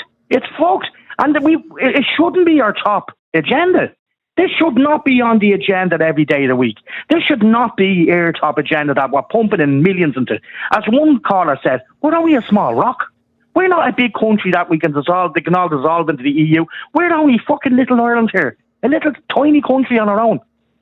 How much can we fucking do for these immigrants? Literally, guys. Okay, thanks for that, Sean. Sorry, I have to go to loads of people. Suzanne, hi. How are you doing? Hey, Niall, how are you? I'm just listening here. And by the way, Suzanne, I really stuck for time, but thank you so much for everything you did over the last month. You were there all of the time to help us canvass around the campaign, and you were so good, and I owe you immensely. No, thank you, Niall. It was my pleasure, and it just brings me... I just have a couple of points to make. It was an honour, and Niall, you said yourself a month ago, would you have said that the Irish people won't vote in the current government, and today, they will, and I feel the same, and that's the frustration, and that's why I campaigned for you, and I campaigned tirelessly, and I worked with you every day, and I know your values and your morals, and I genuinely believed getting fifth, you were going to get fourth, and you were going to go to Europe, and it's so disappointing. However, and I mean that sincerely, and I'm back on the track again, because I'm not going to sit back and let this country go down the tubes. I just want to say one thing very briefly. I was in Madrid for the weekend, completely different city, walked around till 12 o'clock at night, mothers, grandmothers, children, everybody out for the whole weekend in Madrid. You can't go into town at night anymore unless you are taking your life in your hands. So you don't see 60, 70, 80-year-olds in town anymore strolling around having dinner. Back to the Migration Pact, I am furious, to be honest. And to your point, and I'm just going to say again, I just can't take the attitude that our governments are so crap that they can't manage it, so that the best option then is to hand it over to Europe. That is literally acknowledging that we have a government in place that are just fucking idiots. And I'm not going to accept that. And I'm going to be fighting with every core of my being for the next election for whoever I believe can get across the line to make sure that we take out the governments that are not doing things properly. And to go back to a point you've made consistently, we can do all these things now. We can stop illegal immigrants coming into the country simply with no docs in hand. So all the stuff that we're talking about, given over to Europe, we can do now. So I suppose the big point for me today is I've been talking to a lot of political people yesterday and today, and people genuinely, not far-right thugs, but genuine people like myself and you, are talking about protesting outside Dáil over the next couple of days. I'm just throwing it out there onto your show. This is not a far-right march. This is genuine people who feel that this is the wrong way to go before the election, feet on the ground, peaceful protests outside the Dáil. Will people who are on this show today, who are annoyed, upset, disappointed or raging, will they make themselves be heard and seen by standing in solidarity outside the Dáil whenever this protest is arranged? And I'm throwing that out to your show now. Sorry, what do you say? What do you say? Say they won't now. They won't turn up, because you know as well as I do. Let's say you had 1,000 people turn up. That's still not enough. The Irish government aren't listening. There's nobody listening to you. You can scream and shout all you want. No, hold on. I'm not talking about screaming and shouting. That's quite the contrary. This is a silent, peaceful protest. And I was part of the protest, the last protest. But Suzanne, can I say something to you? I tend not to agree with Steve, right, because he irritates me. But in saying that, people have changed the way they protest. The last decent protest in this country was the water protest. 120,000 people walked down O'Connell Street, right? And they were unified. And it changed government decision, it changed government policy, and we didn't get charged for water, right? So it worked, okay? And before that, I think there was a big one for income tax and something else. I can't remember. Anyway, people have changed the way they protest. They feel now... They go online on Twitter, they shout and roar for a few minutes, and they think that's their protest. They think that's them done, so I've done me bit. And, I know there was some decent protests before the last election. There was one or two down around Customs Quay, and, there was, I don't know, somewhere between 5,000 and 7,000 people maybe at one of them, which was reasonable enough. But in a population of 5 million people, it's not an awful lot. If you want to achieve something, it has to be a mass protest. And for some reason, Suzanne, they just don't come out. They just don't. And I don't know why. Well, I know that 90% of people, I'm being told at the moment, don't really care enough. I mean, there's loads of people on your call today, which is great, but 90% of Irish people don't care, but 10% do, Niall. And I suppose you mentioned the water protest. That's kind of I mean, genuinely, I've been talking to people since last night and this morning. They're all of the same mindset and ilk. It's not, to do any harm or do anything wrong, but just to literally put feet on the ground silently. So is there any way, and I'm throwing it out there, you mentioned it, Niall, the water charges one. That's the kind of 100,000 people. There must be 100,000 people out of the population in Ireland who feel the same as we do this morning, that this vote last night, which was quite tight, and that's obviously why they kept stalling it back to coerce people or to encourage people to vote yes. But I'm calling for something like the water protest. Nothing dramatic, just people literally feet on the ground. And I'm throwing it out there because there are people talking about doing it, and I'm looking for support. Okay, well, look, Suzanne, I will catch up with you and we will look into that a bit deeper. I have to just go to one more caller because we've gone way over time today. Suzanne, thank you very much indeed. Let me just go to Stephen. Hi, Stephen. Oh, I'm sorry. Hi, Niall. A fantastic debate from both sides. Very passionate. So, but from my point of view, I don't think it's going to make one property dam.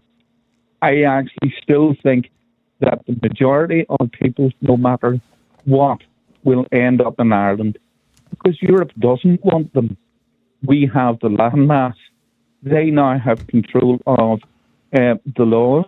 They can just decide we're taking. It doesn't matter about negotiation. How much negotiation does the Irish government do? It hands everything over.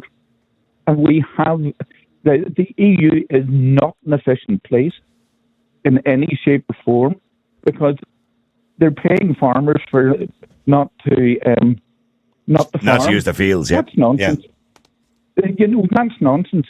If we can't, if you know what I mean, if we can't organise that, how can we organise hundreds of thousands of people, just arriving on a border? Well, we can't organise. We've proven that over the last God knows many years. And Steve's argument was that, well, sure, if we're incapable of doing it, which we seem to be incapable of, mind you, most of the people are not incapable. It's Helen McEntee and our Justice Department are incapable of. Yeah, if we're incapable of doing it, well, we might as well hand it over to Europe, and maybe then it might get done. But that shouldn't be the answer. I don't think we've handed it over. It's a done deal. But I don't think one thing is going to change. No, it won't. Nothing will change. It'll actually get worse. And I think if I saw it right, Helen McEntee was calling people racist. For her to use that word in the Dáil is actually marking her to me as a racist. Because she said, we don't, you as a people don't. Oh, that word is just used to silence debate. We know that. But, I just don't think anything's going to change. I'm very disappointed. But if you actually, you look at the quality of our politicians, Simon Harris, a complete failure as health minister. But they're all, with the greatest respect, Stephen, they're all failures. Sure, I spoke to, 2 Fianna Fáil politicians today to get them onto the show. And both of them said they would have loved to come on and talk about it, but it was a bit awkward. And the reason it's awkward is, Stephen, because they didn't want to vote yes for it. But they did because they toed the party line and toed the whip. I mean, that's despicable. They're all a bunch of cowards. So the only people who wanted this really was Helen McEntee, Simon Harris, the Green Catherine Martin, the heads of each party. She's kind of acting head at the moment. They're the only people who wanted this. Most of the politicians didn't want it at all, but they just went with the party. Look, unfortunately, Stephen, I've run out of time. I've gone way over time, and I do apologise. Let us know, by the way. Keep texting, keep WhatsApping. The number is 085 122 55 if you want to send us a message in relation to it. Unfortunately, I don't have time to play all your WhatsApp messages today. Loads and loads of messages, by the way, coming in. John O'Brien says, why didn't we have a referendum on this? Citizen Not Surf says, this is serious. At each turn, we see this rogue government undermine the sovereignty of Ireland and each individual citizen of the nation. Every action disempowers the people and transfers said power to the NGOs, to unelected bureaucrats or global entities. Kevin says 79 people have decided the fate of this entire country's immigration policy. 79. This should have been a referendum. Take the names of every TD and pass this on. In other words, what he's suggesting is remember those names in the next election, and he's probably right. We did, by the way, try and contact Hannah McEntee to get her on. We contacted the press office at Justice.ie, and we were told, unfortunately, the Minister is not available or is unavailable. We did contact numerous politicians from Fianna Fáil who voted on it, but none of them would come on the air. I could get any amount of them on the air who didn't vote for it, by the way, but the rest wouldn't come on the air. Thank you to everybody. Listen, we do all of this show every single day for you because we want to give you a voice, you a platform, and that's why we're doing it. So when you're listening to all these voices every day, that's hard work. We put the hard work into that. Myself and my two colleagues here, there's three of us who do this show on a daily basis. Please do support us. We need your support. We have a bigger plan. It won't only be this show. It'll be other shows as well. We're moving on to something a lot bigger, a massive plan. We've been talking to investors. We're not going to get enough money out of that, so we need your support as well. So please, it's going to be something that people will take notice of. Because on my own, on this show, yes, we get a lot of downloads. Yes, we get a lot of live views. But it's not enough. It's not enough for people to pay attention. It's not enough for the government to pay attention. I'm not pissing them off enough. So we have a bigger plan, a grander plan, that would piss off them, RTE and everybody else. Because we need an alternative media, don't we? Well, that's the plan. And that's part of the plan. And you are going to be part of that plan. You will always be part of that plan. We need a conservative, maybe if you want to call it centre-right, media organisation in Ireland. And I'm going to bring you that in the next couple of months. But I can't do it without your help. So please do support us. Go to niallboylan.com. I'm going to give you more information on that plan over the next month or two. And hopefully we will be able to do it. And I'm not going to say the name of it yet, okay? He's saying in my ear, tell them the name. No, I will, I promise. And you will be the first to know. The listeners of this show will be first to know about it, I promise you. Until then, listen, thank you very much indeed. Support the show, www.niallboylan.com. Even just the price of a cup of coffee. That's all we want. Go to the website, donate or subscribe. The price of a cup of coffee, that's all it is. Price of a cup of coffee. And we're going to share that cup of coffee between the three of us. It's $5.99 or $5, whatever. If you can donate more than that, please do. Please help us and please support us to continue to give you this platform. Without this platform, things don't change. Thank you, and I shall talk to you again tomorrow. Until then, have a great day. The multi-award-winning Niall Boylan Podcast. Listen live on Facebook, YouTube, and all the usual live stream services. To get in touch, just WhatsApp or text 085 100 2255. The Niall Boylan Podcast. They told me to shut up. Available for download from all your usual platforms.